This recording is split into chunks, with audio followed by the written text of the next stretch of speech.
You've tuned in to When Your Mind Becomes the Scene of the Crime podcast. I'm Dr. Linda F. Williams. I take survivors of abuse and trauma from pain to purpose so that you take back your power, tap into the truth of who you are, and live your best life now. I've been wanting to do a video on this lady. Unfortunately, she's passed away recently. For those of you who don't know, there's a YouTube channel called Sassy Gran Doris. And you should go look that up. I'll be sure to put a link below. This woman has been through hell and high water in her life, yet she's forgiven. The life that she's been through, 3 unhappy marriages, the first of which began at the age of 16. She's still a happy woman.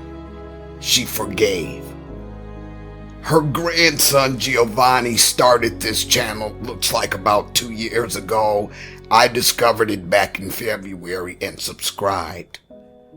But I want to pay tribute to this remarkable woman today. This is Sassy Gran Doris, in her own words. Hello. Hello. You told me that you got pregnant at 16 years old. Yes. You were a young girl. Were you in school? Yes. And along came this tall, good-looking man. And he was good looking. He was good-looking. And I thought, oh, I love him so much.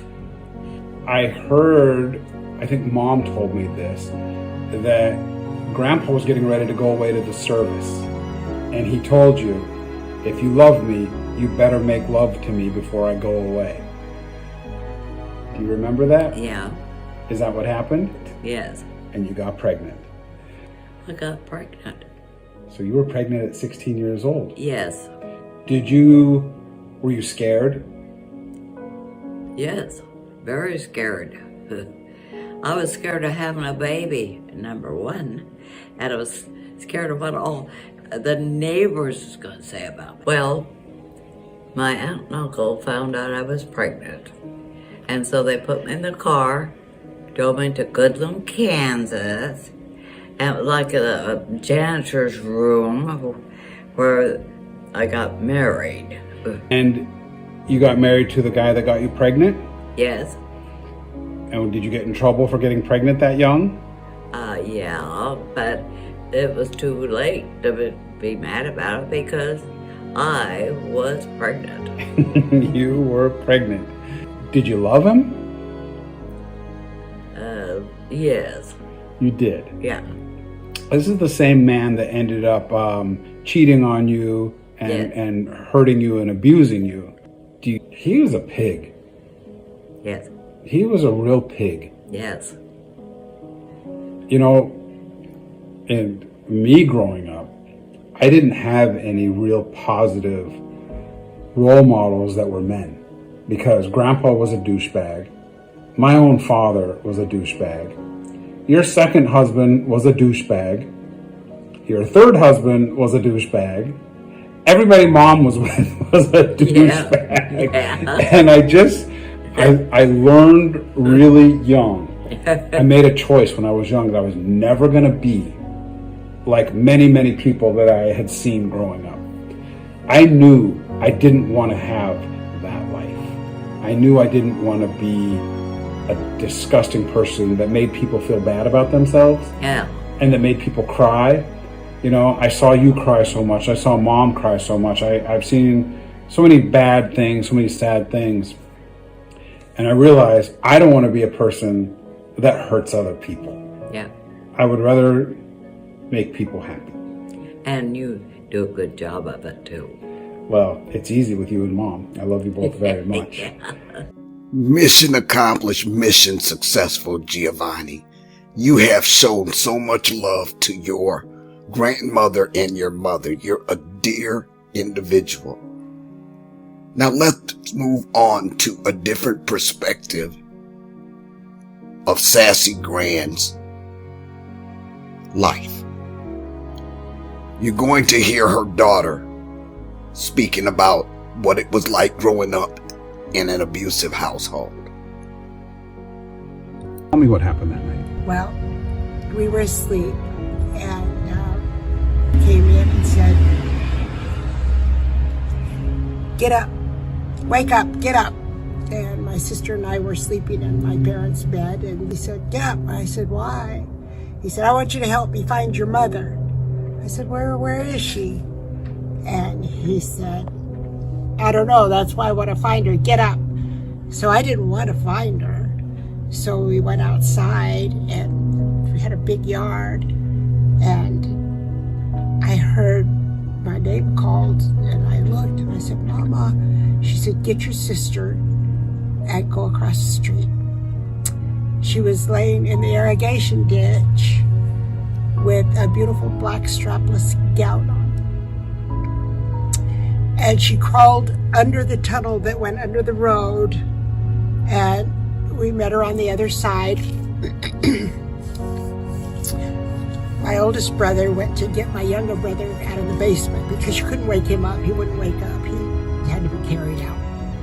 So my big brother went and got him, carried him out. And we laid on her dress, a big circular gown. Why was she wearing a big gown? They had gone out. Okay. And we were laid on her dress. Okay. And then we saw him walking down the street with the moonlight, clearly, with a rifle over his shoulder, with a woman on his arm, calling out her name.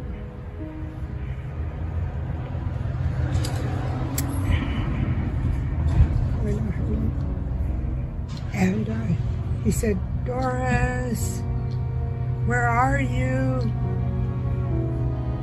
I'm going to kill you and all your children."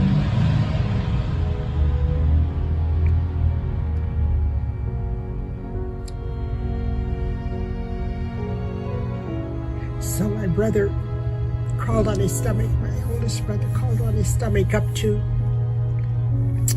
the landowner's house and said, "We need to phone the police." And so they did, they came. But it took six police officers to get him arrested. And he was arrested. Before that night, was he a good husband and a father? Did it just change that one night, or how was he before that? No, he was a monster. He was a monster. For instance, he threw my sister and I out of our room so he could put his girlfriend in there. Did he ever hit you? No, he didn't hit me. Did he ever molest you? No. Wow. Did he ever hit the boys? He beat them within an inch of their life. My older brother was beat like a full-grown man. I watched him in the front yard, beat him on the head and on the back, beat him and beat him and beat him. And he wouldn't stop beating him, and I couldn't stop it. And I remember one night he had my mother bent over backwards with steaming hot water pouring in her face. He beat my mother unmercifully. We stayed at my Aunt Doris's house or my grandma's house for the longest days at a time because my mom was in the hospital. And when she came out, I didn't know who she was. I didn't know her because she didn't have bruises on her face or black eyes. Wait, because she didn't? It's because she didn't. So she was always so bruised? She was always black and blue. And that when she wasn't black and blue, I didn't know who she was. God, Mom. But I heard from Grandma that many years later, he never stopped drinking, you know, as you kids were teenagers, and she had left him and she was already divorced. Yeah. And he still would come and find her and beat her. even after you guys were gone. After all of that, let's listen to what Doris has to say about where she is today with it. Hello, my beautiful grandma. Hi there, good looking boy. And that I love very much. Well, I love you very much. I wanted to quickly talk about something. Okay. Your video has gone crazy viral about you making friends with his mistress, putting her face down in the dinner, and then calling him. So everybody has seen that video. Then the follow-up video was that you left him. You took your 5 kids, you slept in the car, and you worked whatever jobs you could get until you could save up enough money for an apartment. And then after that, you started daycare centers for mothers that really couldn't afford it. But then you told me something that really, really surprised me. That many, many years later, he got sick. And that you went over and started taking care of him. Why did you forgive him? Because he was a gentle giant by the time that happened. He wasn't out drinking and he wasn't smacking around on me. And it was just nice being over there fixing him graveyard stew. God. But you didn't hold that anger about all the times he hit you and hurt you or hurt the kids? You didn't hold on to that anger? Yeah, I got over that. You did? I forgive him. Not a lot of people can forgive something like that. Well, I did. I guess I'm a nut, but anyway, I did. I mean, I don't think you're a nut. I think you're really strong. A lot of people hold a grudge for a very, very long time. Well, I don't. You really don't, do you? No. So, did he ever say he was sorry at the end? Oh, yeah. He did? Yeah. So he apologized to you for being an awful person? Been an idiot, beating up the whole family, having them all scared out, and that was done.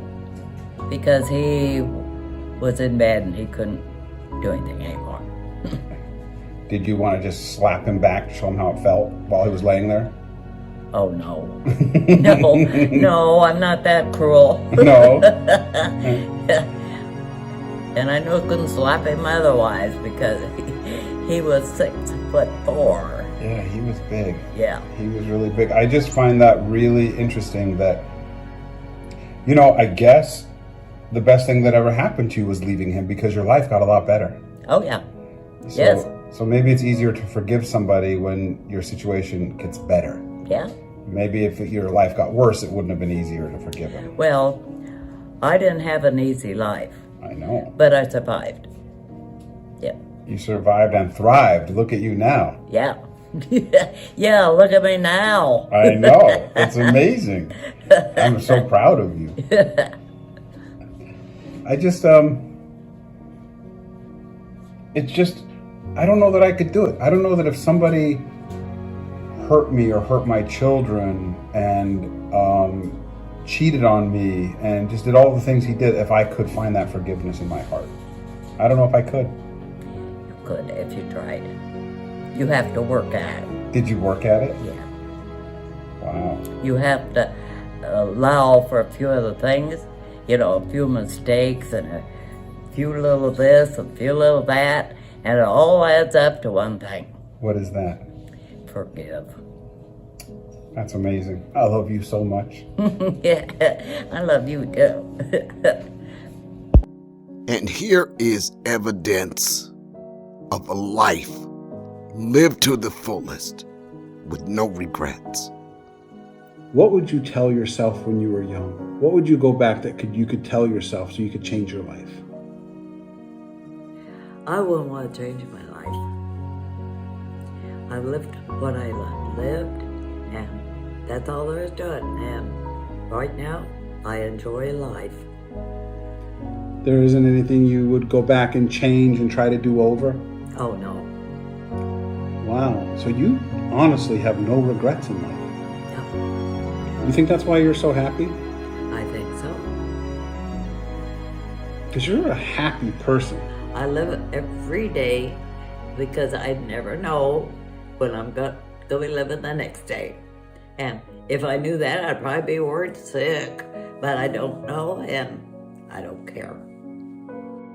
One of the most wonderful things that happened for Doris is that she was photographed by one of the most famous photographers in the world. He's photographed people from Elizabeth Taylor to Marilyn Monroe. Big photo shoot today.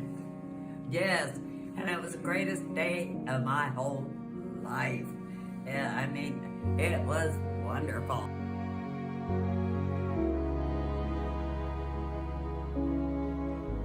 And now let's have a final word from this remarkable woman. Wow, you've really been through a lot. Yes. We're going through a lot right now. What would you say to anybody right now? I'd say live it up, baby, while you can. Are we going to be okay? We're gonna be okay. Rest in peace, Doris. And to Gio and his mother, just know this. Doris's legacy will always be more than lip service as long as you two breathe. God bless you and accept my deepest condolences on this immeasurable loss. Thank you for joining me today on When Your Mind Becomes the Scene of the Crime podcast. Schedule your free breakthrough session now at lindafwilliams.com. That's lindafwilliams.com.